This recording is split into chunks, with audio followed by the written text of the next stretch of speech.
وقال الله تعالى في شان حبيبه آمرا ومخبرا إن الله وملائكته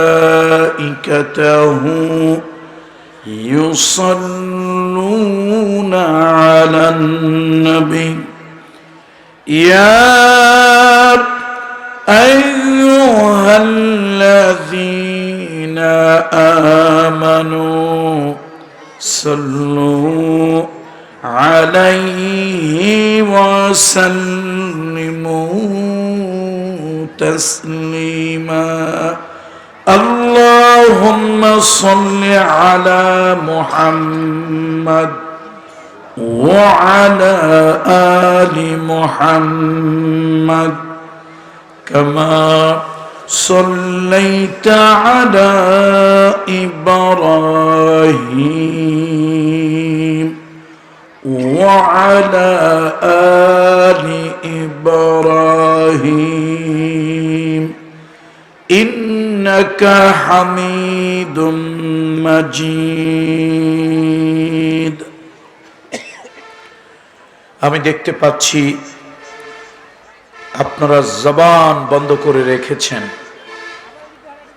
দুরূদ শরীফ যখন পড়তে বলা হয় তখন জবান বন্ধ রাখা ঠিক নয়। আমি আপনাদেরকে একখানা সহিহ হাদিস শোনাচ্ছি। জগৎ বিখ্যাত সাহাবী, মিশর বিজয়ী সাহাবী আমর ইবনুল আস রাদিয়াল্লাহু তাআলা আনহু, ওনার সুযোগ্য সন্তান আব্দুল্লাহ, উনি খুব বড় মাপের একজন আবেদ ছিলেন। আব্দুল্লাহ রাসূলুল্লাহ সাল্লাল্লাহু আলাইহি ওয়াসাল্লামের কাছ থেকে স্পেশাল পারমিশন নিয়ে একাধারে তিনি রোজা রাখতেন। অধিকাংশ রাতে তিনি রাত জেগে ইবাদত বন্দেগী করতেন। যেহেতু বাবাও সাহাবী, ছেলেও সাহাবী, এই জন্য রাদিয়াল্লাহু তাআলা আনহুমা, এই জগৎ বিখ্যাত সাহাবী আব্দুল্লাহ ইবনে আমর ইবনুল আস রাদিয়াল্লাহু তাআলা আনহুমা, তার থেকে একখানা হাদিস বর্ণিত সহিহ মুসলিমের মধ্যে। সামি'তু রাসূলুল্লাহি সাল্লাল্লাহু আলাইহি ওয়াসাল্লাম ইয়াকুল মান সাল্লা আলাইয়া সালাতান সাল্লাল্লাহু আলাইহি বিহা আশারান। আমি রাসূলুল্লাহ সাল্লাল্লাহু আলাইহি ওয়াসাল্লামকে বলতে শুনেছি, আমার উপরে একবার যে দুরূদ পাঠ করবে আল্লাহ তাআলা সর্বনিম্ন 10টি রহমত তার প্রতি বর্ষণ করবেন। হাদিসখানা সহিহ এবং মুসলিম শরীফের হাদিস। অনুরূপ আরেকখানা হাদিস বর্ণিত হয়েছে আবু হুরায়রা রাদিয়াল্লাহু তাআলা আনহু থেকে। রাসূলুল্লাহ সাল্লাল্লাহু আলাইহি ওয়াসাল্লাম বলেছেন, কেউ যদি আমার উপরে 10 বার দুরূদ পড়ে আল্লাহ তাআলা তার প্রতি 100টি রহমত বর্ষণ করেন। অনুরূপ আরেকখানা হাদিস, যে হাদিসখানা বলা হয়েছে কেউ যদি রাসূলুল্লাহ সাল্লাল্লাহু আলাইহি ওয়াসাল্লামের প্রতি 100 বার দুরূদ পড়ে আল্লাহ তাআলা তার প্রতি 1000 রহমত বর্ষণ করেন এবং তার 2 চোখের মাঝখানে তার ভাগ্যলিপি ললাট এখানে লিখে দেওয়া হয় সে জাহান্নাম থেকে পরিত্রাণ প্রাপ্ত। অবশ্য এই হাদিসের সনদের ব্যাপারে 19 শতাব্দীর বিশিষ্ট আলেম, জগৎ বিখ্যাত আলেম, বিশিষ্ট হাদিসের ওস্তাদ এবং হাদিস বিশারদ আল্লামা নাসিরউদ্দিন আলবানী নওয়ারাল্লাহু মারকাদাহু ওয়া জাআলাল জান্নাতা মাসওয়াহু, সকলে পড়েন আমিন। আল্লামা নাসিরউদ্দিন আলবানী রাহমাতুল্লাহ আলাইহি এই হাদিসের সনদের ব্যাপারে বলেছেন, হাদিসের সনদ হলো জয়ীফ, জয়ীফ হলো দুর্বল। তো আমাদের একটা কথা হলো ফজিলতের ক্ষেত্রে ক্ষেত্রে জয়ীফ আমরা গ্রহণ করি, কিন্তু শরিয়াত সাবেত, শরিয়াত সৃষ্টির ব্যাপারে কখনো আমরা কোনো জয়ীফ গ্রহণ করি না। যদি ফজিলতের ক্ষেত্রে জয়ীফ গ্রহণযোগ্য হয়, তাহলে এই হাদিসটাও আমরা গ্রহণ করতে পারি। সর্বশেষ হাদিস, রাসূলুল্লাহ সাল্লাল্লাহু আলাইহি ওয়াসাল্লাম বলেছেন, আসসালাতু আলাইয়া নূরুন আলাস সিরাত। আমার উম্মতেরা, আমার উপরে দুরূদ পড়ো। কিয়ামতের দিন কঠিন মুসিবতের সময় যখন আল্লাহ তাআলা তোমাদিগকে পুলসিরাত পার হতে বলবেন, সেই পুলসিরাত অন্ধকার, আমাবস্যার রাতের মতো অন্ধকার, কবরের মতো ঘুটঘুটে অন্ধকার। এই দুরূদ আলো হয়ে তোমাদিগকে ওই অন্ধকার পুলসিরাত পার হতে সাহায্য করবে। তাহলে অন্তত একবার, কয়বার? অন্তত একবার হৃদয়ের সকল আবেগ উজাড় করে, সকল ভক্তি ভালোবাসা সংমিশ্রণে একবার অন্তত আসুন সকলে জবান খুলে রাসূলুল্লাহ সাল্লাল্লাহু আলাইহি ওয়াসাল্লামের প্রতি একবার অন্তত দুরূদ পাঠ করি। আল্লাহুম্মা সাল্লি আলা মুহাম্মাদ ওয়া আলা আলি মুহাম্মাদ কামা সাল্লাইতা আলা ইব্রাহিম ওয়া আলা আলি ইব্রাহিম ইন্নাকা হামিদুম মাজিদ। আলহামদুলিল্লাহ সুম্মা আলহামদুলিল্লাহ ওয়া আম্মা বা'দ। আজকের মাহফিলের সবথেকে বড় আকর্ষণ আপনারা শ্রোতা মণ্ডলী, দিনদার, ইমানদার, পরহেজগার মুসল্লিরা, তারুণ্যের উচ্ছ্বাস উদ্দীপনায় ভরপুর, অন্যায় এবং অসত্যের বিরুদ্ধে প্রতিবাদী কণ্ঠ, ছাত্র বন্ধুরা, কিশোর তরুণ যুবকেরা, পর্দার আড়ালের সম্মানিতা মা ও বোনেরা, আমাদের কলিজার টুকরা স্নেহের মেয়েরা, বিভিন্ন মিডিয়া থেকে আগত মিডিয়ার বন্ধুরা, আমি সকলের প্রতি শ্রেণী মোতাবেক শ্রদ্ধা, ভালোবাসা ও স্নেহ জ্ঞাপন করছি।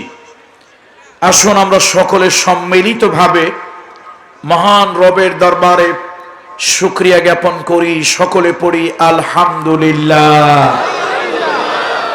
খুব সম্মানিত উপস্থিতি, 2 দিন ব্যাপী মাহফিলের আজকের পরিসমাপ্তি।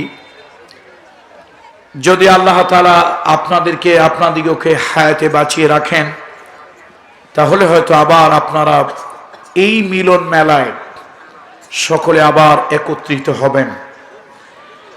যদি হায়াত থাকে তো মাহফিল হবে আগামীকাল, আর হায়াত না থাকলে আমাদের দেখা হবে পরকাল। কত ঠিক কিনা? সুতরাং আজকে আমি ভেবেছিলাম যুবকদের ইন্সপিরেশন দেওয়ার জন্য, উৎসাহ দেওয়ার জন্য সূরা ইউসুফ থেকে কিছু কথা বলবো। কিন্তু বর্তমান দুনিয়ার যে প্রেক্ষাপট, বর্তমান দুনিয়ায় মুসলমানদের যে অবস্থা, সে অবস্থার আলোকেও কিছু কথা বলা আমাদের প্রয়োজন। জানি না কখন আমাদের কণ্ঠ স্তব্ধ হয়ে যায়, বন্ধ হয়ে যায়, আল্লাহই ভালো জানেন। সুতরাং আজকে গোটা পৃথিবীর মুসলমানদের অবস্থা ভালো নয়, আমাদের বাংলাদেশের অবস্থাও ভালো নয়। আমাদের চেয়ারম্যান সাহেব, সাবেক চেয়ারম্যান সাহেব, আজকের প্রধান অতিথি মহোদয়, উনি আমার কাছে প্রশ্ন রেখেছেন, আসলে তো ব্যক্তিকে আগে চেনা দরকার, উনি কে? আমরা হইলাম পিসাব মানুষ, থাকি খানকার মধ্যে, আমরা কি দেশ দুনিয়ার এত খবর রাখি? আপনারা আমাদেরকে যদি প্রশ্ন করেন বাংলাদেশের যে অবস্থা, এই অবস্থায় এই সুদের ব্যবস্থাপনা চালু থাকলে বেহেশতে আমরা যেতে পারবো কিনা? আরে বাংলাদেশের আমরা যে মানুষ, ফেরেশতারা তো বেহেশত শরবত নিয়ে দাঁড়িয়ে আছে, শরবত গোলাইয়া খাওয়ানোর জন্য। ফেরেশতারা বলতেছে, বেটা ধোকাবাজি, ধান্দাবাজি, 2 নম্বরই 6 নম্বরের মধ্যে তোমরা কোনো অবস্থাতেই পিছিয়ে নাই। ফার্স্ট ক্লাস ফার্স্ট, তোমরা বাঙালিরা লেটার নিয়ে পাস। 2 নম্বরই 6 নম্বরই ধান্দাবাজি, ধোকাবাজি, হিপোক্রেসি, কোনটায় আমরা পৃথিবীতে পিছিয়ে আছি বলুন তো? কোনটায় কি আমরা পিছিয়ে আছি? নাই। বন্ধুরা আমার, যা হোক, জানি না অসুস্থতার মধ্যে কতক্ষণ কথা বলতে পারবো। আপনারা বলেছেন দয়া করে আমার ফেলে আপনারা চলে যাবেন না। সম্মানিত উপস্থিতি, আমি আজকে মুসলিম মিল্লাতের ঐক্যের ব্যাপারে কথা নিয়ে আসছি। কোরআনুল কারীমের 3 নম্বর সূরা, সূরা আলে ইমরান। এই সূরা আলে ইমরানের 103, 104, 105 এই 3 টুকরা আয়াতে মুকদ্দাসা, এর থেকে আমি কথা বলবো ইনশাআল্লাহ। তবে কোরআনের মুজিজা হলো আলোচনা শুরু হয়, কখনো কোরআনের আলোচনা শেষ করা যায় না।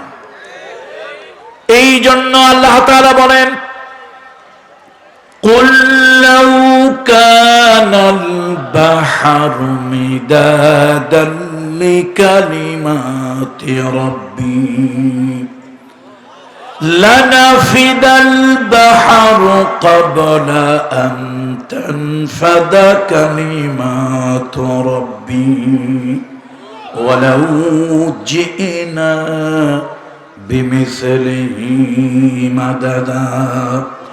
হে নবী, আপনি বলে দেন, সমুদ্রের পানি দিয়ে যদি তোমরা কালি বানাও, গাছপালা বৃক্ষ তরুলতা কেটে যদি তোমরা কলম বানাও, পেন্সিল বানাও, দুনিয়ার সব মানুষ এবং জিন জাতি, দুনিয়ার সব মানুষ এবং জিন জাতি ঐক্যবদ্ধ হয়ে যদি তোমরা সাগরের পানি দিয়ে কালি বানিয়ে, গাছপালা বৃক্ষ তরুলতা কেটে কলম বানিয়ে লিখতে যদি থাকো, লিখতে লিখতে সমুদ্রের পানি দিয়ে বানানো কালি ফুরিয়ে যাবে, গাছপালা বৃক্ষ তরুলতা দিয়ে বানানো কলমগুলি, পেন্সিলগুলি ক্ষয় হয়ে যাবে, মানুষ এবং জিন জাতির হায়াতির জিন্দেগি ফুরিয়ে যাবে বটে, তোমার প্রভুর এই কালাম ব্যাখ্যা লেখা তখনো শেষ হবে না।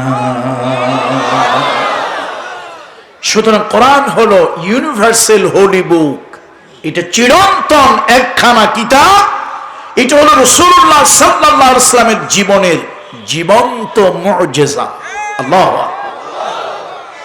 এই দুনিয়ার মধ্যে আল্লাহ তাআলা সব নবীদেরকে মুজিজা দিয়েছেন, কোন নবী মুজিজা ছাড়া পৃথিবীতে নবী হন নাই, কোন নবী ওহী ছাড়া পৃথিবীতে নবী হন নাই। নবীকে আল্লাহ তাআলা নবুয়ত দিয়েছেন, ওহী দিয়েছেন, নবীদেরকে আল্লাহ তাআলা মুজিজা দিয়েছেন। আপনারা যদি বলেন আমরা সহজ সরল মানুষ, আমরা মাদ্রাসায় পড়ি নাই অথবা কলেজ বিশ্ববিদ্যালয় অত বেশি পড়াশোনা করি নাই, মুজিজা কারে বলে? মুজিজা হলো স্বাভাবিকভাবে যা করা যায় না, স্বাভাবিকভাবে যা করা সম্ভব নয়, ওইটা যদি আল্লাহর ইচ্ছায় নবীরা করেন তাহলে ওই কাজকে বলা হয় মুজিজা। যেমন ধরুন, কোন অন্ধ রোগীকে স্বাভাবিকভাবে চোখ ভালো বানানো সম্ভব নয়, আল্লাহ তাআলা পয়গম্বর ঈসা আলাইহিস সালাতু ওয়াস সালামকে মুজিজা দিলেন। তিনি যদি কোন জন্ম অন্ধ লোকের চোখের উপর দিয়ে আল্লাহর নাম নিয়ে হাত বুলিয়ে দিতেন, ওই জন্মন্ধ রোগীর চোখ ভালো হয়ে যেত। এটা স্বাভাবিকভাবে করা সম্ভব না অসম্ভব? অসম্ভব, ইম্পসিবল, সম্ভব নয়।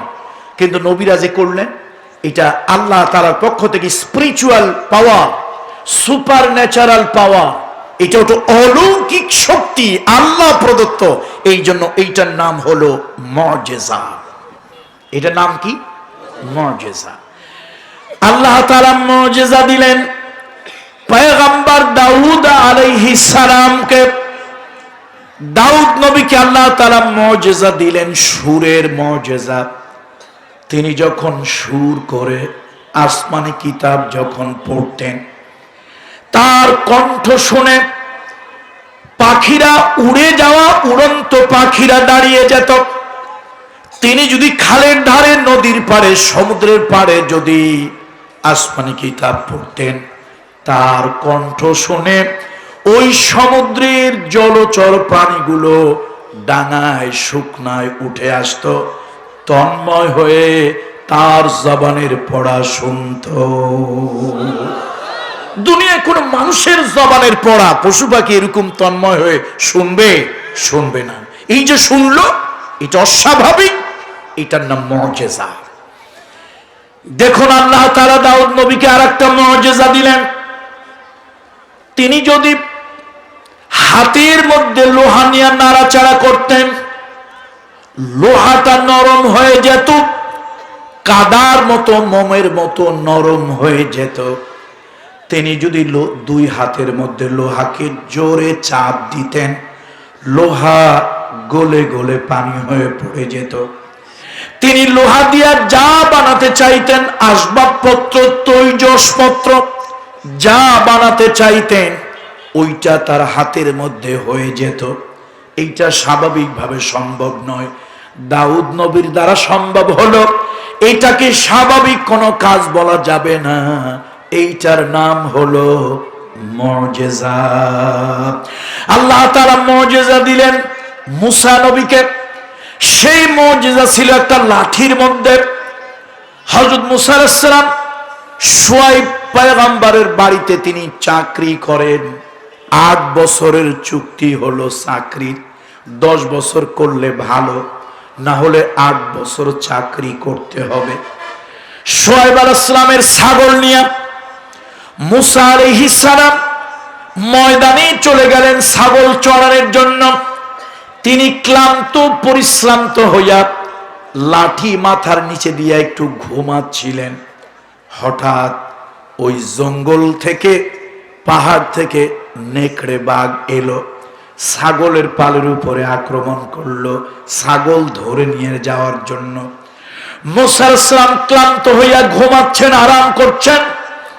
ওই যে মাথার নিচে লাঠি, তিনি জানেন না এটা মুজিজার লাঠি।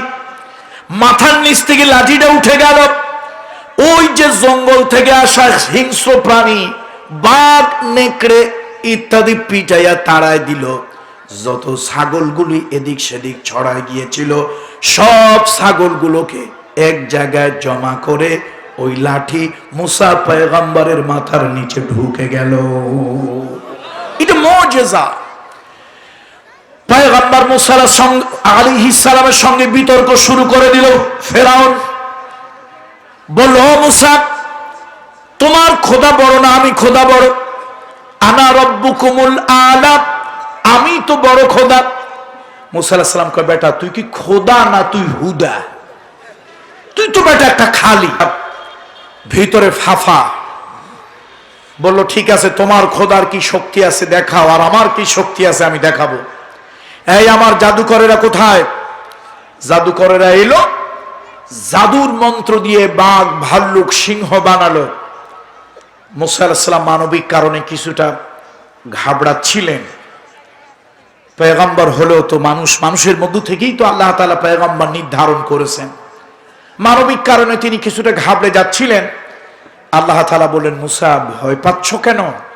ওরা দেখাবে জাদু, তুমি দেখাবে মুজিজা। জাদু বড় না মুজিজা বড়? অবশ্যই মুজিজা বড়। মুসা আলাইহিস সালামকে আল্লাহ তাআলা বলেন, হাতের লাঠিটা ছেড়ে দাও। হাতের লাঠি ছেড়ে দিলেন, বিশাল অজগর হলো। জাদুকরদের বাঘ, ভাল্লুক সব পেটের মধ্যে ঢোকায় দিল, টেনে টেনে নিয়ে। ফেরাউনের লোকজন চিন্তা করলো, বাপরে, আমরা যা দেখাইছি এটা তো জাদু। পয়গম্বর মুসা যেটা দেখাইছে জাদু হতে পারে না, এটা জাদুর বড় বাবা, এটা মুজিজা। সঙ্গে সঙ্গে মুসার যিনি সেই রবের কাছে তারা সেজদায় মাথা নত করলো। মুসা আলাইহিস সালামকে আল্লাহ তাআলা আরো একটা মুজিজা দিয়েছিলেন, তিনি যদি অন্ধকার রাতে হাত বগলের মধ্যে ঢোকাতেন, কিছুক্ষণ হাত বগলের মধ্যে রেখে যখন তিনি বের করতেন, হাতখানা শুভ্র সমুজ্জ্বল হয়ে যেত, অন্ধকার রাত্রে হলে লাইটের মতো আলোকিত হয়ে যেত। এটার নাম কি বলুন তো? মুজিজা। আমি এতগুলো কথা বলতেছি কেন? আলেমরা বুঝতেছে, আপনারা বুঝতেছেন না। কোন প্রসঙ্গে কথা বলতে গিয়ে ভিন্ন প্রসঙ্গে চলে যাওয়া, এটাকে বলা হয় জুমলায়ে মুতারিজা। আলেমরা বুঝতেছে, আপনারা কিন্তু বুঝতেছেন না। আমার মূল আজকে টার্গেট হলো সূরা আলে ইমরান। আমি জাস্ট কোরআনকে বোঝানোর জন্য কি পেলাম। এই কোরআন তো শুধু তাবিজ লেখার কিতাব নয়, এই কোরআন তো মরার বাড়ি খতম পড়ার কিতাব নয়।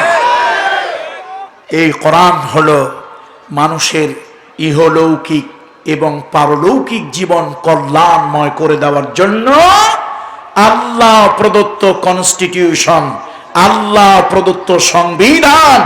আজকে মুসলমান এই কিতাবকে ঘরের তাকের উপরে, মসজিদে আর মাদ্রাসায় রেখে দিয়েছে। এই কোরআন না আছে ব্যক্তি জীবনে, না আছে সামাজিক জীবনে, না আছে আন্তর্জাতিক পরিমণ্ডলে, না আছে কোর্ট কাছারিতে, না আছে অফিস আদালতে, না আছে পার্লামেন্টে। ও মুসলমান, এই কোরআন থেকে নামাজের ওয়াজ করলে সবাই খুশি হয়, কিন্তু সমাজের ওয়াজ করলে অনেকে বেজার হয়ে যায়। এই কোরআন থেকে রোজার ওয়াজ, হজের ওয়াজ করলে লোকেরা খুশি হয়, কিন্তু এই কোরআন থেকে জিহাদের ওয়াজ করলে অনেক ইসলাম বিরোধী মুসলমান নামধারী মুনাফিক তাদের গায়ের মধ্যে ফসকা পড়ে যায়। আমি একটু অনুমতি চাচ্ছি। আমি আসলে কোরআন শরীফের কথা বলা অবস্থায় কোনো ধরনের খাওয়া দাওয়া, এটা আমি আদবের খেলাপ মনে করি। এটা আমার অভ্যাস নাই, কিন্তু শারীরিক অসুস্থতার কারণে মাঝে মাঝে একটু পানি অথবা একটু চা যদি আমি পান করি, আপনারা কি বেয়াদবি মনে করবেন? অসন্তুষ্ট হবেন না তো? অনুমতি কি দিবেন আপনারা? এটা আমার অভ্যাস নাই। আমি কখনো কোরআন, আল্লাহু আকবার, এর থেকে দামি কিতাব না আছে আসমানে, না আছে জমিনে। এই কিতাব থেকে শ্রেষ্ঠ কিতাব আল্লাহর আসমান আর জমিন কোথাও নাই। সুতরাং পৃথিবীর সর্বশ্রেষ্ঠ গ্রন্থ, মহিমান্বিত গ্রন্থ, জীবন্ত মুজিজা, তার নাম হলো কুরআনুল কারীম। সেই কোরআনের কথা বলতে এবং শুনতে আদব রক্ষা করা উচিত। কথা বলতে আর কথা শুনতে উভয় ক্ষেত্রেই আদব রক্ষা করা উচিত। সম্মানিত বন্ধুরা, সে আদব রক্ষা করি আমি কথা বলার চেষ্টা করব ইনশাআল্লাহ। খুব আস্তে আস্তে একটু বাতাসের ব্যবস্থা করলে ভালো, অল্প।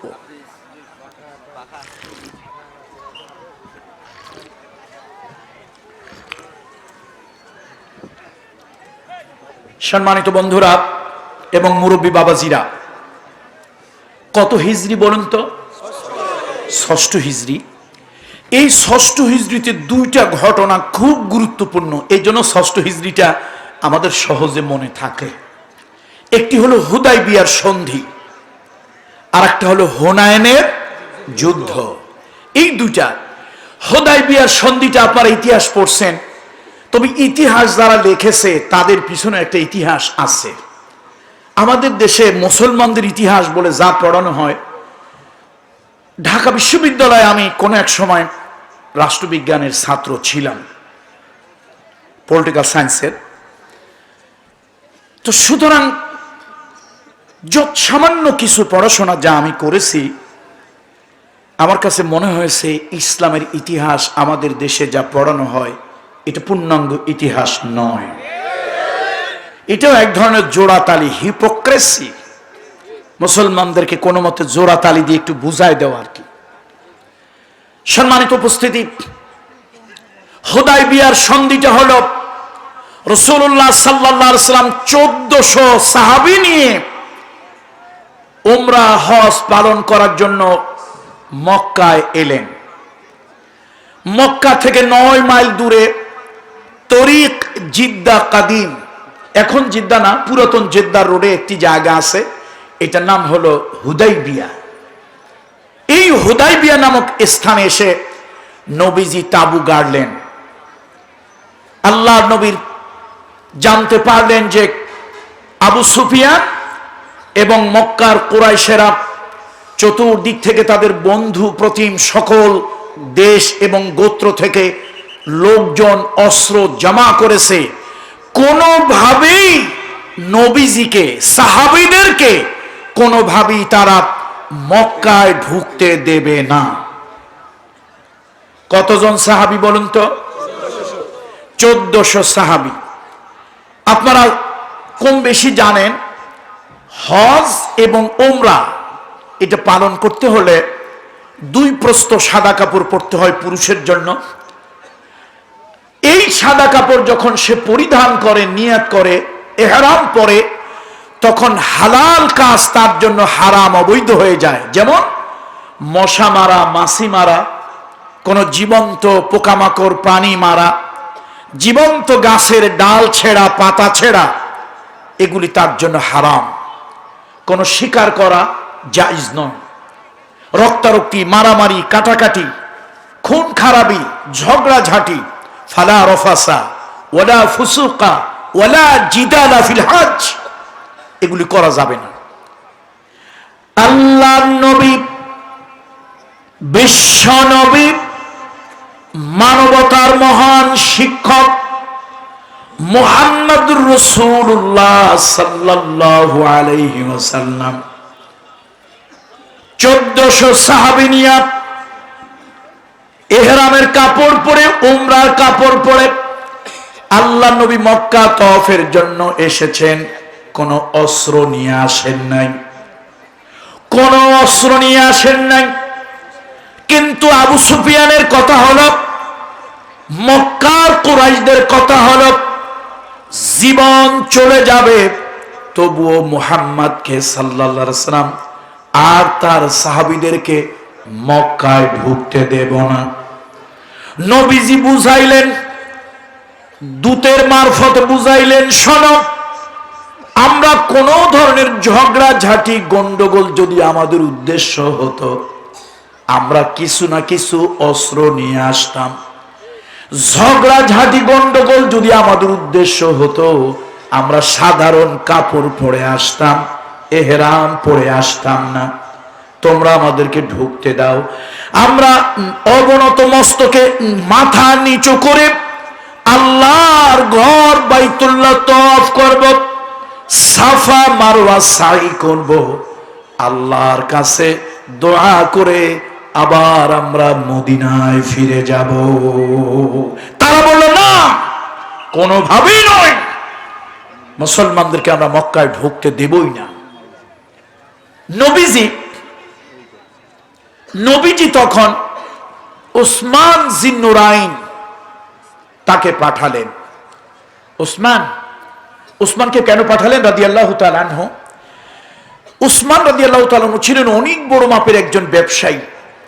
আর ব্যবসায়ীদের ব্যবসার খাতিরে সব দলের, সব ধর্মের লোকদের সাথে তাদের সম্পর্ক থাকে, পরিচয় থাকে, লেনদেন থাকে। এই জন্য লোকেরা ঠাট্টা করে বলে ব্যবসায়ীদের কোনো জাত ধর্ম নাই। এটা একটা কথার কথা আর কি। রাসূলুল্লাহ সাল্লাল্লাহু আলাইহি ওয়াসাল্লাম চিন্তা করলেন, যেহেতু উসমান একজন বড় মার্চেন্ট ব্যবসায়ী ছিল রাদিয়াল্লাহু তাআলা আনহু, তাকে যদি পাঠানো হয়, সে সবার সাথে একটা ভালো সম্পর্ক আছে, মানুষটাও ভদ্র শরীফ, সে বুঝাবে, দেখো, কোনো মারামারি, গন্ডগোল, ঝগড়াঝাটি ইত্যাদির জন্য আমরা আসি নাই। নবীজি এসেছেন শুধু খানায় কাবাটা, বাইতুল্লাহটা, আল্লাহর ঘরটা তওয়াফ করবেন, সাফার মারওয়া পাহাড়ের মধ্যে সাই করবেন, এরপরে ওমরা শেষ করে আমরা যার যার চলে যাব। আরবের আবু সুফিয়ান এবং মক্কার কুরাইশদের, কাফেরদের কথা একটাই, যেতে তো দেবই না, তোমাকে পর্যন্ত ছাড়ব না। তারা ওসমান রাদিয়াল্লাহু তাআলা আনহুকে গ্রেফতার করলো, বন্দী করলো, এবং একটা রিউমার, মিথ্যা একটা কথা বাজারে মার্কেটে ছেড়ে দিল, ওসমানকে হত্যা করা হয়েছে। আল্লাহর নবী মক্কা থেকে 9 মাইল দূরে ওই হুদাইবিয়া নামক জায়গায় বিশ্বনবী জানতে পারলেন ওসমানকে হত্যা অথবা বন্দী করা হয়েছে। রাসূলুল্লাহ সাল্লাল্লাহু আলাইহি ওয়াসাল্লাম কোনো মারামারি করার জন্য আসেন নাই, ঝগড়া ঝাঁটি করার জন্য আসেন নাই। আল্লাহর নবী ইহরাম পরে এসেছেন, মশামাছি যার জন্য মারা হারাম। সেই নবী একটা গাছের নিচে গিয়ে ডাক দিলেন, ইয়া আসহাবুশ শাজার, ও আমার সাহাবীরা গাছের নিচে আসো। সাহাবীরা সব এক এক করে রাসূলুল্লাহর কাছে এসে জমা হলেন গাছের নিচে। আল্লাহর নবী বললেন, শোনো, আমি সংবাদ জানতে পারলাম ওসমানকে বন্দী করা হয়েছে, হত্যা করা হয়েছে। এখন পর্যন্ত আমি অ্যাকচুয়াল খবর জানি না, ওহির মাধ্যমে আল্লাহ তাআলা আমাকে জানিয়ে দেবেন। কিন্তু শোনো, আরবের কাফেররা যদি, মক্কার কাফেররা যদি অন্যায়ভাবে ওসমানকে যদি হত্যা করে, এক ওসমান হত্যার বদলা নিতে গিয়া, এক ওসমান হত্যার রক্তের বদলা নিতে গিয়া প্রয়োজনে আমরা 1399 জন জীবন দেব। তোমরা কারা রাজি আছো আমার হাতে হাত রেখে বায়াত হবে, ওত নেবে, জীবন দেওয়ার শপথ? এটা সুবহানাল্লাহ, আলহামদুলিল্লাহ। কদু খাওয়া, জিলাফি খাওয়ার জন্য কোন পীরের কাছে বায়াত না। এই বায়াত হলো রক্ত দেওয়ার, জীবন দেওয়ার বায়াত। কয়জনের জন্য? একজনের জন্য। কতজন জীবন দেবে? 1399 জন। ওর মধ্যে ছিল একটা মুসলমান নামধারী মুনাফিক, হিপোক্রেট। এই মুনাফিকেরা হলো সুযোগ সন্ধানী। মুনাফিক চিন্তা করলো, চাচা আপনা যান আগে বাঁচা। অস্ত্র নাই, ঢাল নাই, তরবারি নাই, কি দিয়ে যুদ্ধ করব? খালি হাতে কি তরবারির সামনে গিয়ে দাঁড়ানো যায়? জান দেওয়ার কোনো দরকার নাই, আমি পালাই, নিজের জীবন নিয়ে ভাগি। ওই বেচারা নিজের জীবন নিয়ে ভাগলো, জীবন বাঁচানোর জন্য সে চলে গেল। বাকি সাহাবী রাসূল হাত বাড়িয়ে দিলেন। সাহাবীরা এক এক করে একজনের হাতের উপরে আরেকজনের হাত এইভাবে রাখলেন, নবীজির কাছে বায়াত হলেন। ওসমান জীবিত হোক অথবা মৃত, প্রতিশোধ আমরা নেব। জীবিত থাকলে তাকে উদ্ধার করব, আর যদি তাকে শহীদ করে দেওয়া হয় তার রক্তের বদলা নেব। যেহেতু আমরা অস্ত্র নিয়ে আসি নাই, খালি হাত, ওরা সশস্ত্র, আমরা নিরস্ত্র। এই নিরস্ত্র অবস্থায় যদি ওসমানের জন্য জীবন দিতে হয়, আমরা জীবন দিয়ে দেব, কোনো দ্বিধা করব না। সাহাবীরা যখন হাতে হাত রেখে শপথ করলেন, একটু পরেই রূহুল আমিন জিবরাইল হাজির হয়ে গেল। সূরা আল ফাতহ আয়াত অবতীর্ণ হলো, নবী আল্লাহ তাআলা আপনাদের বায়াতের উপরে রাজি হয়ে গেছেন, খুশি হয়ে গেছেন। শুধু রাজি খুশি হন নাই, আল্লাহ তাআলা আরশে আজিম থেকে তার কুদরতি হাত আপনাদের হাতের উপরে আল্লাহ খুশি হয়ে রেখেছেন। অর্থাৎ এই বায়াতে আল্লাহও শরীক ছিলেন। সুবহানাল্লাহ বলবেন না? ষষ্ঠ হিজরি কয় কারণে স্মরণযোগ্য? একটা হলো হুদাইবিয়ার সন্ধি, আর একটা কি? হুনাইনের যুদ্ধ। যেই যুদ্ধকে কেন্দ্র করে আজকের আয়াত অবতীর্ণ হলো। একটু লম্বা হয়ে যাচ্ছে নাকি? লম্বা হয়ে যাচ্ছে। হুনাইনের যুদ্ধে রাসূলুল্লাহ সাল্লাল্লাহু আলাইহি ওয়াসাল্লাম অনেক গনিমতের মাল নবীজি পেলেন। হুনাইনের যুদ্ধে রাসূলুল্লাহ সাল্লাল্লাহু আলাইহি ওয়াসাল্লাম এই যুদ্ধলব্ধ সম্পদ মুসলমানদের মধ্যে তকসিম করবেন, বন্টন করবেন। নবীজি তো ইনসাফের নবী, নবী তো দয়ার নবী, নবী তো রহমাতুল লিল আলামিন। তার চোখে সবাই সমান। কথা ঠিক কিনা বলুন? কিন্তু একটা ঘটনা, হুনাইনের যুদ্ধে মাল সামানা বন্টন করতে গিয়ে নবীজি একটু এদিক সেদিক করলেন। কাউকে একটু কম দিলেন, কাউকে একটু বেশি দিলেন। এটা কারো কারো কাছে একটু দৃষ্টিকটু মনে হলো। নবীজির চোখে তো সবাই সমান, তিনি কাউকে বেশি কাউকে কম কেন দিবেন? আল্লাহর নবী, মানবতার নবী, বিশ্ব নবী মুহাম্মদুর রাসূলুল্লাহ সাল্লাল্লাহু আলাইহি ওয়াসাল্লাম তিনি যখন মা হালিমার কোলে লালন পালন হয়েছেন, আরব দেশের নিয়ম ছিল কোন ধাত্রী মায়ের কাছে সন্তান 4 বছর পর্যন্ত লালন পালন করতে দেওয়া। নবীজির জন্ম হয়েছে মক্কায়, কিন্তু নবীজিকে লালন পালন করার জন্য দেওয়া হলো বনি সাদ। বনি সাদ কিন্তু তায়েফে না। আমি প্রায় 5 থেকে 7 বার আল্লাহ আমাকে সেখানে নিয়েছে, আমি গিয়েছি। মক্কা থেকে তায়েফ যত দূর, তায়েফ থেকে বনি সাদ তার থেকেও বেশি দূর, এবং দুর্গম কঠিন রাস্তা।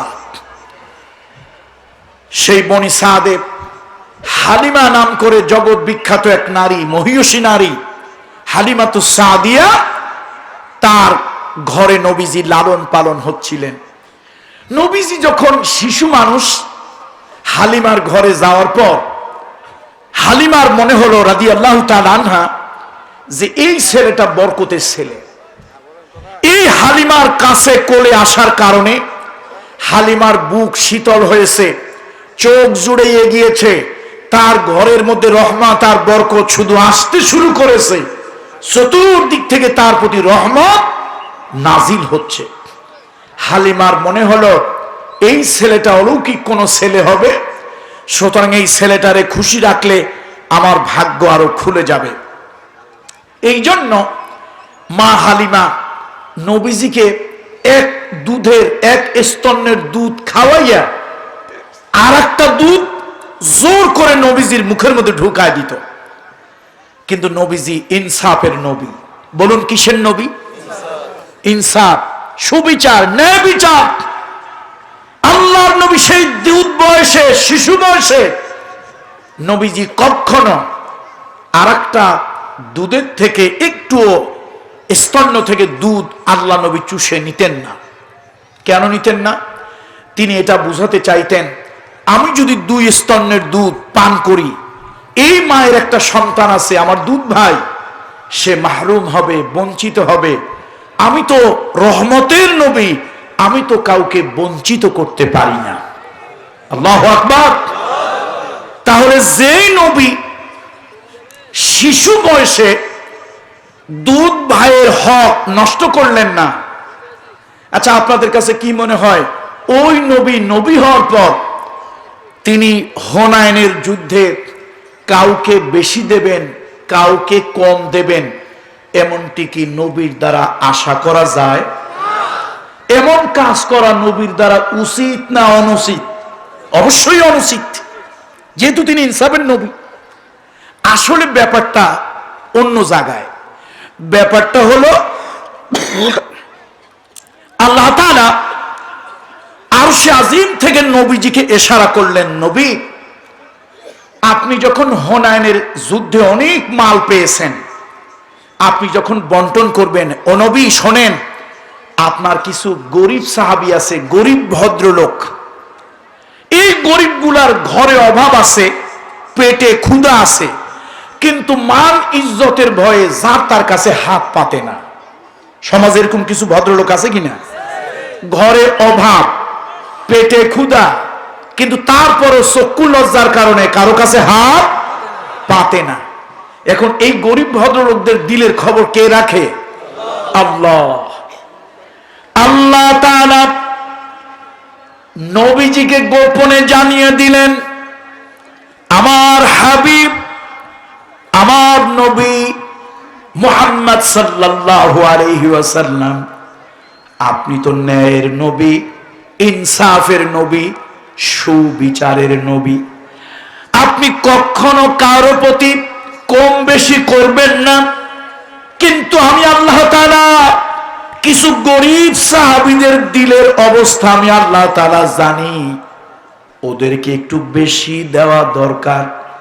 আপনি যখন বন্টন করবেন ওই লোকগুলোর একটু বেশি দিয়ে।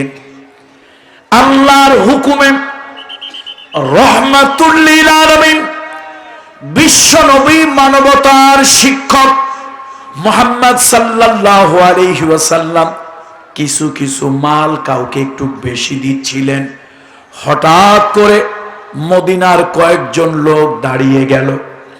তারা বলল, ইয়া রাসূলুল্লাহ, আপনি কাউকে বেশি দেবেন, কাউকে কম দেবেন, এইটা আমরা আশা করি না। আপনি সকলকে হিকমত আছে, কারণ আছে, না হলে আল্লাহর নবী, ইনসাফের নবী, রহমতের নবী কখনো কারো প্রতি কম বেশি করবেন না।